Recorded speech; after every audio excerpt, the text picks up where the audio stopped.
मित्रों, पिछले 100 सालों में इंटरपोल विश्व के 195 देशों का एक व्यापक और प्रभावी मंच बन गया है, जो पूरे विश्व में अपराधों पर नकेल कसने के महत्वपूर्ण भूमिका निभा रहा है। भारत इंटरपोल के सबसे पुराने सदस्यों में से एक है।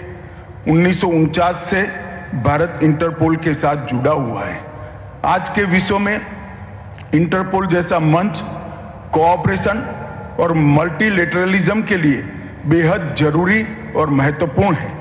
मैं भारत सरकार, भारत के गृह मंत्रालय तथा विभिन्न पुलिस बलों की ओर से सार्वजनिक सुरक्षा, विश्व शांति और स्थिरता के लिए इंटरपोल के सार्थक प्रयासों और योगदानों की सराहना करता हूं।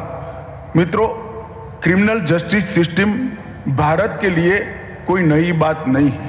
शायद सबसे पहले क्रिमिनल जस्टिस सिस्टम पर चिंतन और चिंता दोनों भारत में शुरू हुए हैं।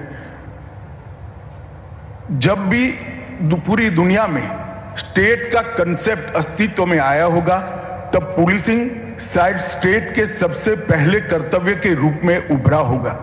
नागरिकों की सुरक्षा और किसी भी राज्य की सबसे प्राथमिक जिम्मेदारी है। हमारे भारतीय विचार में न्यायशास्त्र और दंड नीति पर गहरा चिंतन उपलब्ध है। हजारों वर्ष पूर्व रामायण में तथा विदुर, शुक्राचार्य, चाणक्य, थिरुकुरल आदि ने अपने विचारों पर amicable justice and due punishment के सिद्धांत को स्वीकार किया है। महाभारत के शांति पर्व में अध्याय 15 में एक श्लोक है जिसका अर्थ है, अपराधियों को नियंत्रण में रखने के लिए न्याय की व्यवस्था हर प्रभावी एवं सफल शासकीय तंत्र का महत्वपूर्ण अंग होती है। न्याय ही है जो समाज में सुशासन सुनिश्चित करता है। न्याय अगर रात्रि के समय में भी जागता है, तभी नागरिक और समाज निर्भीक होते हैं और एक अच्छे समाज का निर्माण होता है।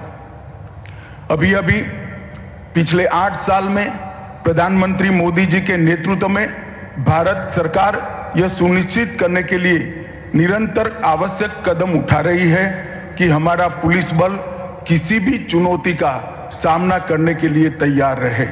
भविष्य की चुनौतियों के समाधान के लिए भारत सरकार ने हाल ही में कई नए इनिशिएटिव लिए हैं। जैसे भारत सरकार ने नेशनल फॉरेंसिक साइंस यूनिवर्सिटी का गठन किया है।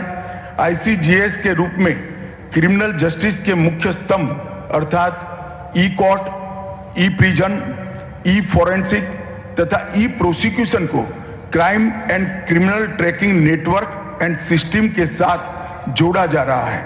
भारत सरकार ने यह भी तय किया है कि टेररिज्म, नारकोटिक्स और इकोनॉमिक ऑफेंसेस जैसे अपराधों पर नेशनल डेटाबेस का निर्माण किया जाए। साइबर अपराध के विरुद्ध व्यापक जवाबी कार्यवाही सुनिश्चित करने हेतु भारत सरकार ने Indian cyber crime coordination centre I4C की भी स्थापना की है। मित्रों, आज के डाटा और इंफॉर्मेशन के क्रांति के समय में क्राइम और क्रिमिनल दोनों का स्वरूप बदल गया है। आज के समय में अपराध बॉर्डरलेस हो गया है। अगर ऐसे अपराधों और अपराधियों को रोकना है तो कन्वेंशनल जियोग्राफिक बॉर्डर से ऊपर उठकर हमें सोचना पड़ेगा और कार्य भी करना पड़ेगा। जहां एक और अपराधी सिंडिकेट अत्याधुनिक टेक्नोलॉजी के उपयोग से अंतर्राष्ट्रीय स्तर पर साठगांठ कर काम कर रहे हैं, उसे देखते हुए मुझे कोई कारण नहीं दिख रहा कि दुनिया के देश एक दूसरे के साथ सहयोग और समन्वय न करें। हमारी पुलिस और लॉ एनफोर्समेंट एजेंसियों के सामने एक ड्यूअल चैलेंज भी है। एक तरफ तो राज्य की संप्रभुता के दायरे में हमें कानून को लागू करना है, तो दूसरी तरफ अपराध के ग्लोबल नेचर को समझकर अपराधियों का पता लगाकर न्याय की चिंता भी करनी है। इन चुनौतियों के बीच सुरक्षा एजेंसियों का काम आसान करने में इंटरपोल की भूमिका बहुत महत्वपूर्ण है और भविष्य में और ज्यादा महत्वपूर्ण होने वाली है। इस दिशा में कुछ मुद्दों पर मैं इस जनरल असेंबली का ध्यान आकर्षित करना चाहता हूं। मित्रों, टेररिज्म एक वैश्विक समस्या है और ये अत्यंत प्रासंगिक है कि आपने 2020-25 के लिए इंटरपोल के 7 वैश्विक पुलिसिंग लक्ष्यों में पहला और सबसे महत्वपूर्ण लक्ष्य रखा है टेररिज्म के खतरे का मुकाबला करना। मेरा स्पष्ट मानना है कि टेररिज्म मानव अधिकारों का सबसे बड़ा उल्लंघन है। क्रॉस बॉर्डर टेररिज्म से लड़ने के लिए अक्रॉस बॉर्डर कोऑपरेशन बहुत जरूरी है।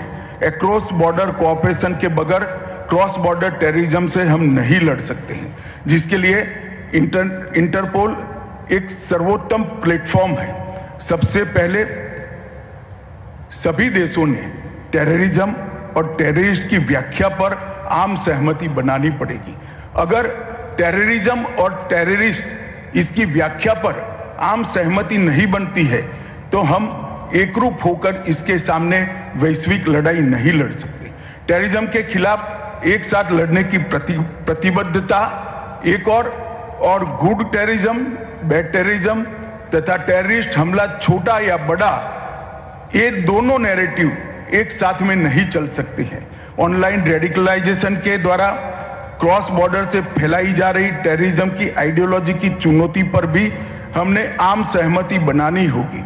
इसको पॉलिटिकल आइडियोलॉजी के रूप में हम नहीं देख सकते। ऑनलाइन रेडिकलाइजेशन के प्रचार प्रसार को, इस समस्या को हम अगर राजनीतिक समस्या मानते हैं तो टेररिज्म के खिलाफ हमारी लड़ाई आधी अधूरी रहेगी।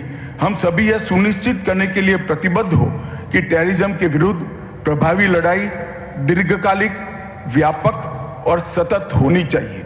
भारत ग्लोबल टेररिज्म के सभी स्वरूपों से लड़ने के लिए टेक्निकल रूप से और मानव संसाधन प्रदान करने के लिए इंटरपोल के साथ काम करने के लिए प्रतिबद्ध है।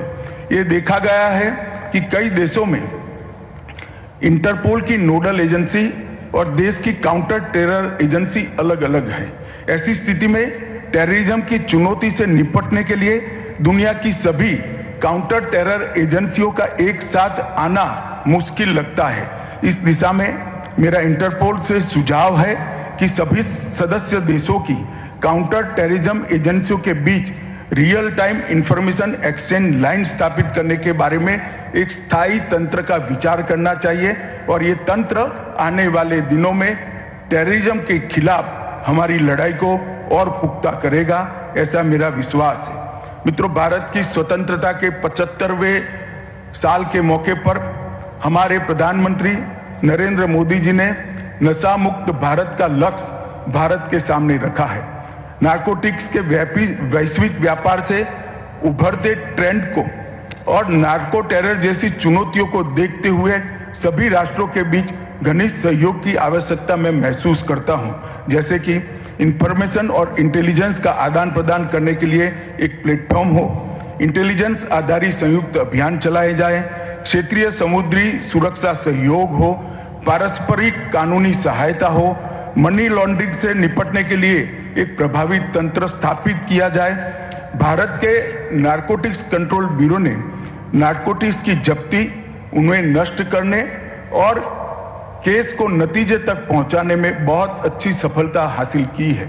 इंटरपोल के ऑपरेशन लायन फिश और भारत के ऑपरेशन गरुड़ का जिक्र भी मैं जरूर करना चाहूंगा और ये बताना चाहूंगा कि ऑपरेशन लायन फिश में भारत में सबसे बड़ी जब्ती कर एक बड़ी सफलता हासिल की है।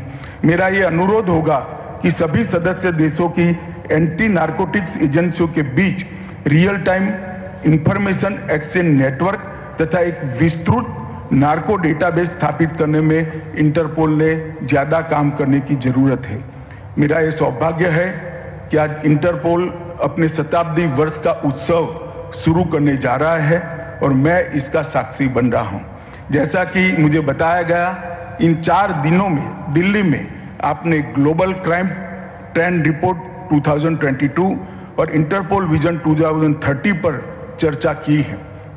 साथ में चुस्त पुलिसिंग, मेटावर्स और साइबर थ्रेट लैंडस्केप में हो रहे बदलाव पर भी गहन चिंतन किया है। इसके अलावा इंटरपोल के आई फैमिलिया और अंतर्राष्ट्रीय बाल यौन शोषण डेटाबेस के उपयोग को बढ़ाने के लिए 2 प्रमुख प्रस्तावों को भी यहां पर पारित किया गया है। मित्रों, जब 1923 में इंटरपोल की स्थापना हुई, तब की क्राइम और पुलिसिंग की चुनौतियां तथा आज के क्राइम के मोड और मेथड में बहुत बड़ा परिवर्तन आया है और स्वाभाविक है कि आने वाले दशकों में इसमें और भी बदलाव आएगा। क्राइम की मनोवृत्ति कभी नहीं बदलती है, लेकिन साधन बदलते रहते हैं। इस दिशा में मेरा सुझाव होगा कि इंटरपोल पिछले 100 साल के अपने अनुभव और उपलब्धियों के आधार पर अगले 50 साल के लिए एक भावी योजना तैयार करें। इंटरपोल अपने तत्वाधान में एक स्टडी ग्रुप का गठन करें और अगले 25 और 50 साल की चुनौतियों को और उसके समाधान पर डिटेल रिसर्च कर वर्ल्ड पुलिसिंग 2048 और वर्ल्ड पुलिसिंग 2073 के नाम से रिपोर्ट अगर बनाता है, तो पूरे दुनिया के पुलिसिंग को आने वाले 50 साल के लिए इससे बहुत फायदा होगा। इसको हर 5 साल के बाद ये कार्य योजना को रिव्यू किया जाना भी प्रासंगिक होगा। मुझे विश्वास है कि ये रिसर्च अगर होता है तो सदस्य देशों की लॉ एनफोर्समेंट एजेंसी के लिए बहुत उपयोगी सिद्ध होगा। आज इस मंच से इंटरपोल के फ्लैग को ऑस्ट्रिया को सुपर्द करते हुए मुझे अत्यंत खुशी हो रही है। मैं वियना जनरल असेंबली के आयोजन के लिए अपनी ओर से और भारत की ओर से बहुत बहुत शुभकामनाएं देना चाहता हूं। अंत में मैं पुनः भारत की तरफ से अपनी प्रतिबद्धता दोहराना चाहता हूं कि भारत टेररिज्म के सभी स्वरूपों जैसे narco terror, online radicalisation, organise syndicate और मनी लॉन्ड्रिंग से निपटने के लिए सहयोगी की भूमिका में इंटरपोल के साथ काम करने के लिए प्रतिबद्ध है। इस संदर्भ में भारत एक डेडिकेटेड सेंटर या कन्वेंशन स्थापित करने और दुनिया भर की काउंटर टेरर एजेंसियां और एंटी नार्कोटिक एजेंसियों के लिए समर्पित संचार नेटवर्क शुरू करने की दिशा में इंटरपोल के सहायता के लिए भी प्रतिबद्ध है। मेजबान देश की ओर से मैं नई दिल्ली की इस इंटरपोल महासभा में भाग लेने के लिए सभी प्रतिनिधि मंडलों का धन्यवाद देता हूं।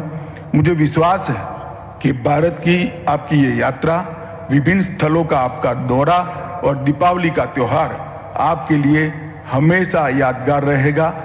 जनरल असेंबली के उत्तम आयोजन के लिए मैं इंटरपोल और सीबीआई की भी सराहना करता हूं।